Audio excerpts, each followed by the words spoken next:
Good morning and welcome back to the lecture series on refugee migration diaspora. Today we are going to start our discussion on a new text titled A Fine Balance by author Rohinton Mistry. So we will discuss the diasporic elements that are present in Mistry's A Fine Balance. The phenomenon of diaspora is not a very new concept for the world anymore. We have already looked at the history of this term diaspora. It dates back to the Jewish diaspora and it has been associated initially with the word or the expression of dispersal of a population from their original home owing to political unrest back in their homeland, or later on we see it could also be an economic incentive, a lookout for a better living that inspires the diaspora, the diasporic population to move their base to another part of the globe.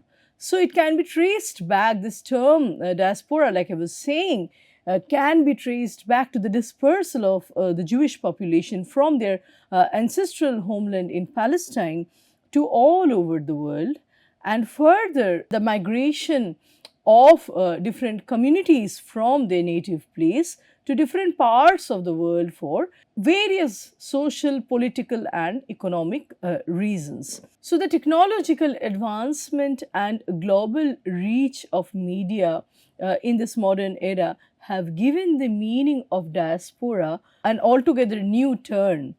Migrants and diasporic communities are now in continuous contact with their home nation. So the world has become smaller with technological inventions, with faster modes of communication, and with the social media. So the home does not seem as far away as it used to seem for the earlier diasporic population who moved away from their home. Cultural theorists such as Arjun Appadurai and Anthony Smith argue that the larger communication networks have eroded the national boundaries. So, this is also a postmodern symptom that we see, where the category of a nation as a closed space does not work anymore. We have populations moving in and moving out. We are more familiar with cohabiting with a population that is ethnically, racially, culturally, linguistically different from us. So we are more used to a mixed society now, and the category of nation is no longer as salient a concept in the understanding of community building or community bonding, or in the formation of an immediate group. In many events, such groups, such circles can be very multicultural, very multi-ethnic, people representing different countries who come together to work for a project, to coexist in the workplace. Especially this is true in the case of the multinational companies, right? The idea of the multinational company itself thwarts the concept of a nation as a closed sacrosanct space in itself. So the diasporic communities remain local and provincial even as they acquire transnational characteristics. There are identity building and identification going on at both the levels, where in terms of their cultural habits, in terms of their food and clothing, in terms of their language, they remain local and provincial. They can actually have their habitat, their conclaves built through certain linguistic, certain national communities even abroad. So we can have, for example, an Indian community celebrating Diwali or Eid sitting in the US. Like we see that the Bengali community celebrates Durga Puja in Times Square, New York. So we see that the local habits, the provincial habits can still be maintained abroad to an extent, even if, in a diluted manner, albeit in a diluted manner. And at the same time, these people, these groups can also have transnational, global characteristics, where they can also identify with the immediate host society. Now, diaspora and diasporic writing Notably, the Indian diaspora has been widely discussed in academics and literary writings. The Indian diaspora writers, including some major names like Jhumpa Lahiri, Rohinton Mistry, Salman Rushdie, and Kiran Desai, among others, have gained global attention and critical acclamation. Subsequently, we see that they have brought home some prestigious international literary awards for their works, which reflect diasporic sentiments and the complexity, the layers, the nuances that are involved in a diasporic existence. So, the Indian diaspora authors share a historical, cultural, and spiritual connection which can be traced through themes of their writings. And most of these writings have often discussed issues of identity, problems of traveling back and forth in history through narrative, intergenerational, interfaces, misunderstandings, meeting points, and conflicts, as well as the difficulties that the diaspora faces in building new supportive communities in the host land, in the new foreign land. Now, coming to author Rohinton Mistry, Rohinton Mistry is one of the most acclaimed writers of the Indian diaspora, who was born in Bombay now called as Mumbai, and he was born in the year 1952 to a Zoroastrian Parsi family. Later in 1975, Mistry moved to Canada and started working in a bank before he started a career as a full time writer. Rohinton Mistry has penned some remarkable short stories and novels, which include Tales from Firoz Shah Bagh, written in 1987, Such a Long Journey, that came out in 1991, A Fine Balance, written in 1995, and Family Matters in 2002. All of his first novels have been shortlisted for the Booker Prize, and they are also winners of numerous awards and recognitions. His works are primarily written from the perspective of the middle class or lower middle class segment of the Parsi community living in Mumbai. So Mistry gives us very vivid and a very detailed portrayal of the middle class, lower middle class Parsi families in Mumbai. We get an inner picture of the community, their lifestyle, their beliefs, their affiliations, their values, and even the interpersonal relationships are delved into through these works of fiction. Even though Mistry has been settled in Canada for a long time now, his fiction deals with the lives of Indians from different backgrounds, thereby reflecting upon various sociocultural and political issues. He is touching on very sensitive issues, including discrimination, inequalities, displacement, as well as cultural and national identity. Here, it is very important to observe one thing. In fact, in many writers from the Indian diaspora, we see a tendency of the immediate host land, it could be America, it could be Canada, which is missing in their writing. So, it makes us question, what is a Mistry's Canadian experience like? So there is a void in terms of his current interaction or experiences sitting in the land from where he is writing. Canada does not appear too much in his writing. It does, but hardly. As compared to India, Canada does not, or the Canadian society does not feature so much in Rohinton Mistry's writing. Another thing that is very important and which also holds true in the case of many playwrights, South Asian Canadian playwrights who are sitting in Canada writing very powerful play scripts. So we see that a lot of these South Asian Canadian, or rather Canadian South Asian playwrights writing about burning issues back from their own homeland, and we feel that the foreign stage is giving them some further mobility, some further freedom to talk about things that they might have to consider censoring if they were living in India or in some part of South Asia. Similarly, we see that Mystery's writing is very unplugged when it comes to topics such as discrimination, inequality, cultural and even national identity.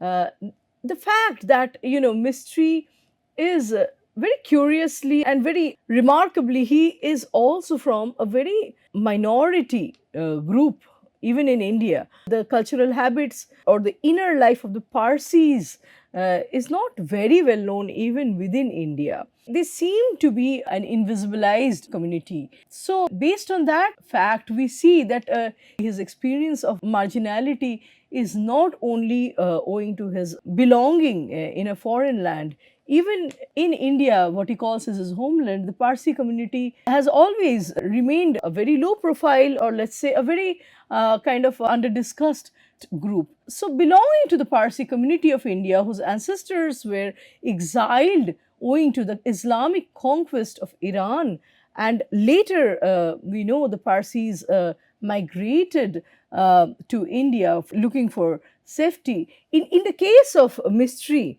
seen in that way, it is, a further migration to Canada. So, a community that settled in India in the first place, having been exiled from Iran, and then further, in the case of Mystery, traveling to Canada, this kind of an existence justifies his understanding, his tryst with the experience of double displacement, and this sense of double displacement being under noticed, under discussed in India in the first place, and then becoming further, racially, ethnically marginalized once he settles in Canada. This kind of marginal experience, marginal existence and position is reflected again and again through Mystery's fiction. So, Mystery's characters are drawn from vast social and cultural backgrounds, and they represent power as well as powerlessness, and they express the constant needs of a society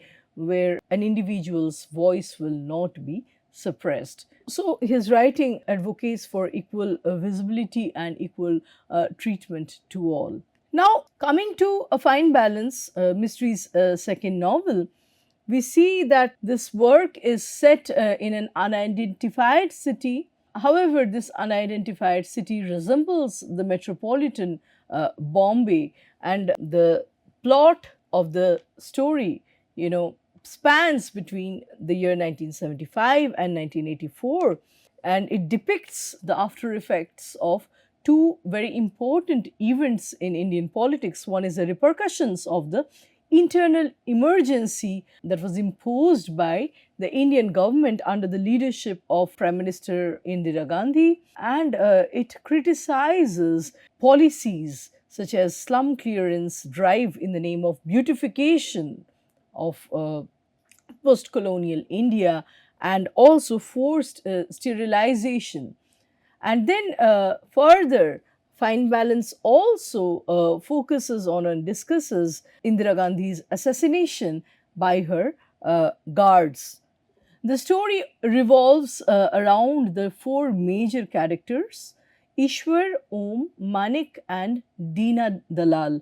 And all of these characters belong to different strata of Indian society, representing an array of characters, and they have been shown, they have been reflected in their quiet dignity, along with their subtle individuality, in terms of their features, the persons they are. So, the plot of the novel highlights a wide variety of themes which are based on systematic controls.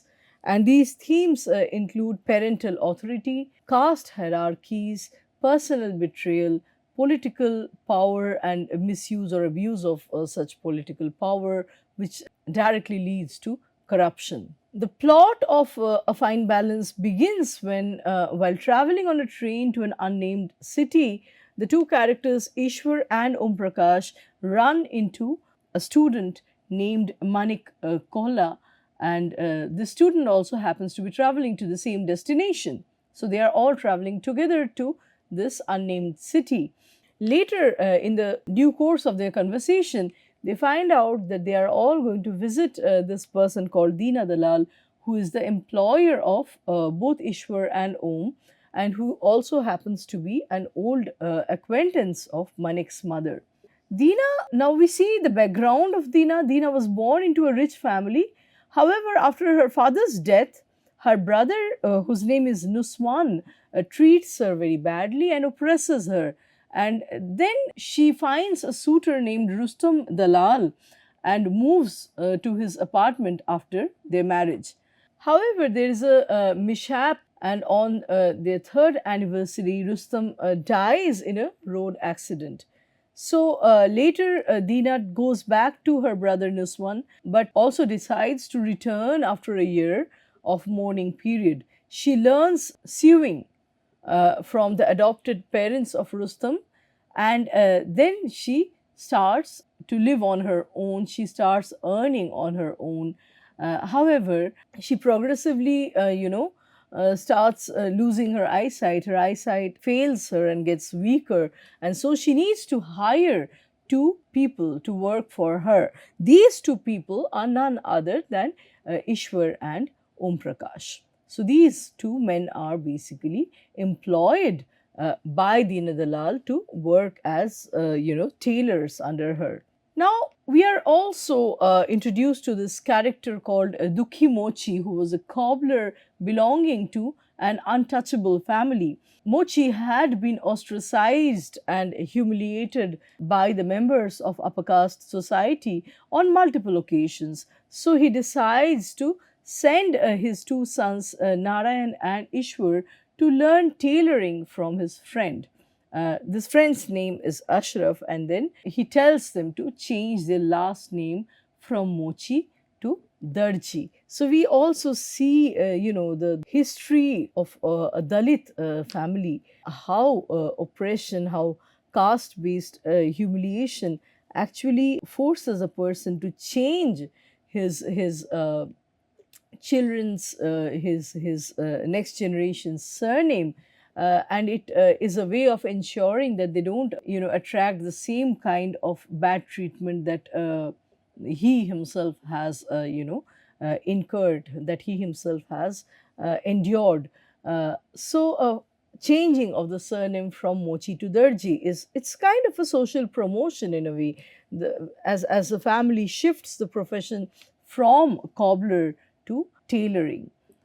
Now, Dukhi Mochi's two sons, one is Narayan, the other is Ishwar. Narayan comes back to his village. He takes the training and he comes back to his own village and he opens a tailoring shop. However, Ishwar stays with the mentor, his father's friend Ashraf, and becomes his business partner. Ishwar becomes Ashraf's business partner. Narayan gives birth to a son called Om Prakash, who has been sent to learn tailoring from his uncle Ishwar. So basically, Ishwar and Om Prakash have a familial relationship. Ishwar is Om Prakash's uncle. Eventually, Narayan wants to see his ballot to vote, but in the process, he's hanged by an upper caste individual whose name is Thakur Dharmsi, and who later also harasses Narayan's whole family and kills them. So we see that Ishwar and Om Prakash find themselves very helpless after the police's negligence. Even their complicity, their connivance with the powerful ones, the upper caste people. And so Ishwar and Om Prakash decide to leave their village in order to find work in the city. So this theme is a very powerful, theme, powerful kind of, we could say, a discussion or a question that keeps coming back also in several Bollywood movies. We have an important film called Gaman, which actually looks at this issue of the taxi driver, a man that has left his rural home in order to drive taxi in Bombay, and the city life kind of sucks him. There is an eternal wait to go back, meet the family. But that seems to become like a mirage, and that is never met. There is an everlasting period of waiting, from both sides, from the taxi driver's end and also from the side of his family. And there is an everlasting waiting, and meeting almost seems to be forever postponing, right? So the rural population moving to find a work in the urban space and getting sucked into that urban space, becoming completely a no one, a non-entity in within the larger scheme, where their emotions, their aspirations kind of disappear in the larger scheme, is a discussion that finds its place again and again in different artworks by different authors. So, in another context, coming back to Mystery's novel, A Fine Balance, we see that in a different context, Manik Kaula was born in a well to do family in Kashmir, where his father owned a lot of land and a popular shop which served a special kind of a soft drink, which they would call as Kola's Kola, right? So, Kola's Kola is something that his father would sell, and they had a very prosperous situation back in Kashmir. So Manik Kaula had been forcibly sent to a boarding school where he often, lives, and he misses his home. After finishing school, Manik plans to go away to attend college. However, in his college hostel, he befriends a boy called Avinash who teaches him new things, including playing chess. Avinash begins to get involved in political activities at the college, and with time, Manik and Avinash actually grow apart. They part their ways because their callings, their nature, their interests become increasingly very different. So Manik becomes the target of ragging in the hostel, and he no longer wants to stay there. So Manik's mother helps him connect with Dina. He puts him up with Dina. He becomes friendly with Om Prakash while they are living at Dina's apartment, and later moves to Dubai, where his father has made some arrangements for him. However, he returns from Dubai after 8 years in order to attend his father's funeral. So the plot is in a way very well connected. We see these different characters, and then the story, the narrative takes us back to each one's background, where they're coming from, till before the time when they meet, where they are all going to Dina's house. They are all different people with different baggages of history, with different burdens from the past, burdens of experience that they are carrying with themselves. So the narrative is very rich in terms of interspersing all these different backgrounds and different experiences and social consciousness that is developing as a result of that. So Salman Rushdie states the following in his work Imaginary Homelands, which came out in 1991. It is a seminal work on diaspora and criticism. I quote Rushdie: "It may be that writers in my position, exiles or immigrants or expatriates, are haunted by some sense of loss, some urge to reclaim, to look back, even at the risk of being mutated into pillars of salt." So Rohinton Mistry reflects a similar consciousness, and his writings are somewhat, they betray a parallel position as Rushdie. So he is also, like Rushdie, Mistry is also discussing themes of loss, dislocation, exclusion, and marginalization, all of which have also been observed and discussed by Rushdie. It is significant to bring to discussion Imaginary Homelands by Rushdie.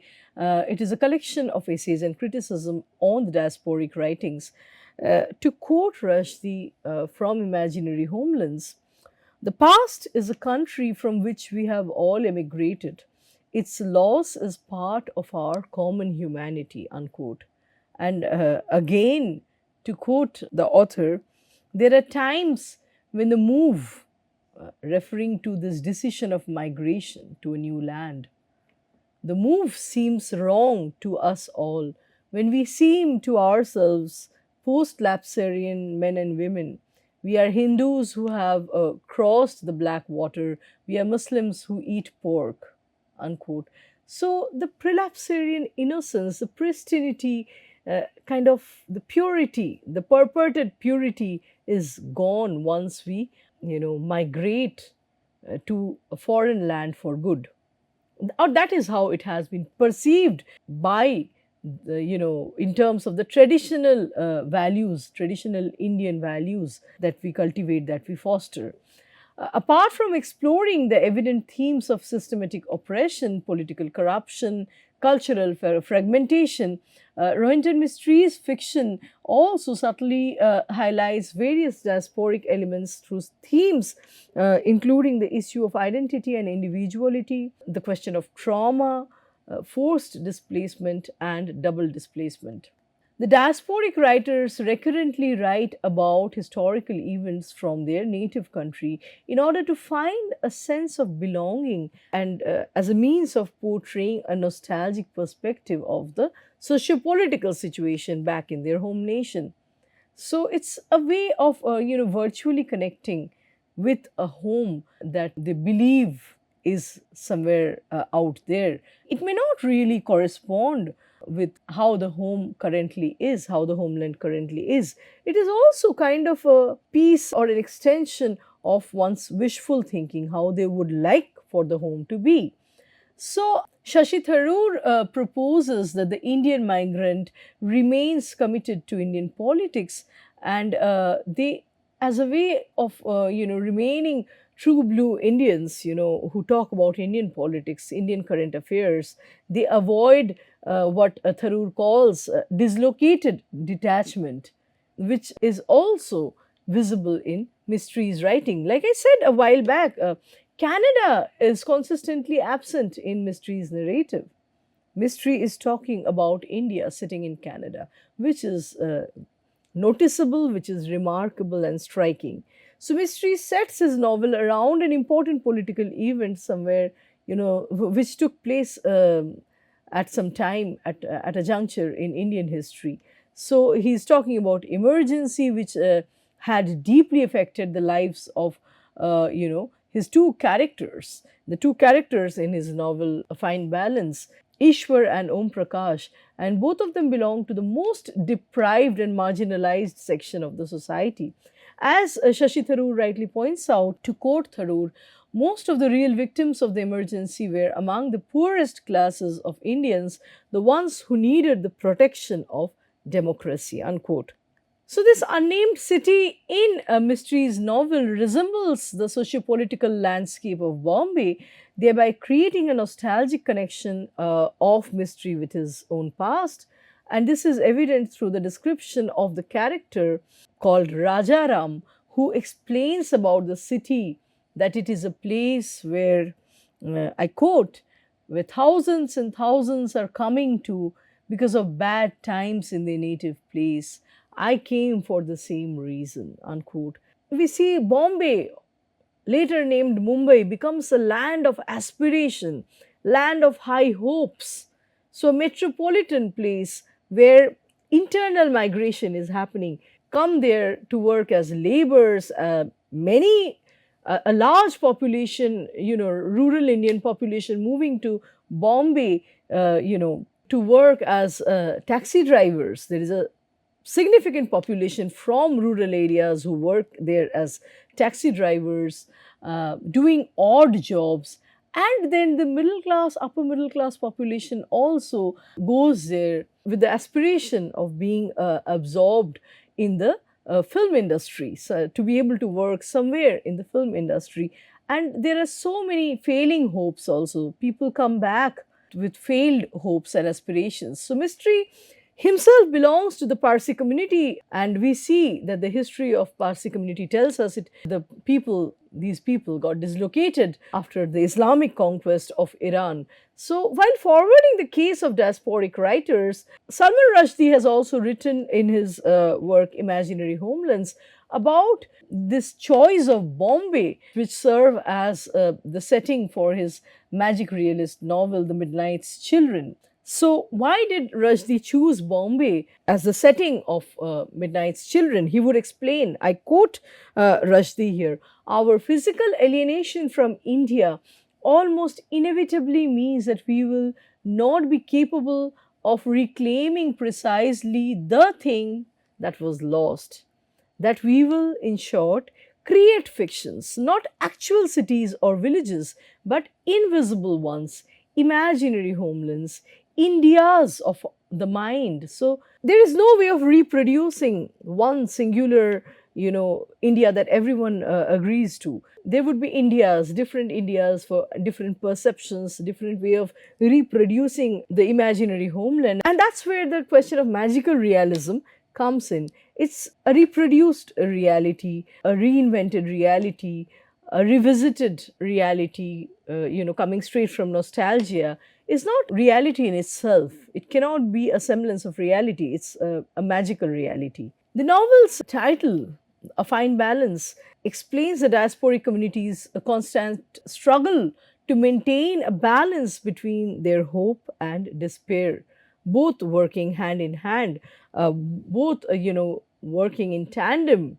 through the movement and dislocation of these major characters. So, Dina's choice of leaving her home in the hope of asserting her individuality and sense of self, and then after her husband's death, she finds it hard to make a living, but she still chooses to live in her husband's apartment rather than go back to her brother, go back to her natal space. Then we have the character of Manik, who also becomes a victim of displacement from the safe and protected, haven back in his Kashmir, back in his home, as he leaves for Dubai to work, and then he comes back to suffer despair and commits suicide. So Manik's end is suiciding on the railway track. So through these characters, Mystery is depicting the vicissitudes, the checkered nature of each one's fate. Ishwar and Om Prakash, who leave their village home to work in the city, also find it very difficult to adjust to the metropolitan culture, the metropolitan society's expectations, and they become the victim of the forced sterilization drive run by the government. They cannot escape the horrors of discrimination and hate, which is owing to their social position. And this kind of discrimination kind of chases them even after moving to the city. So, this is a common theme of diasporic writings, where hope for finding a new identity and a sense of belonging eventually ends up meeting despair. So, to quote Rushdie, it reminds that it's my present and that is foreign, and that the past is home, albeit a lost home in a lost city in the mists of lost time, unquote. So, all the characters in Mystery's novel are shown as going back to their native places for a time, but ultimately they end up leaving their so-called, much coveted home space in search of a new home, because they are unable to make a connection anymore, and their sense of belonging is not homogeneously, not very simply associated with the native place. Their identity has become more complex. For all their desire to go back and live in the homeland, their identity has changed forever. To conclude, Mystery's novel not only demonstrates national politics but also reflects upon the politics of migration through the continuous act of migration of these different characters, and this migration could either be voluntary or forced. The analysis in Rushdie's Imaginary Homelands therefore aids in pointing out the subtle aspects of the diasporic writings which are presented through the narrative, and it can also be considered as a representational text. So, Fine Balance can be considered as a representational text which draws upon the feeling of nostalgia of the diasporic writers. What is more, a fine balance delineates the different kinds of migrations that we have mentioned in our other lectures: regional migration, and then migration across national boundaries. And all these movements have been majorly propelled by the social and economic forces. With this, we come to the end of our lecture today. Let's meet with a new topic in our next lecture. Thank you.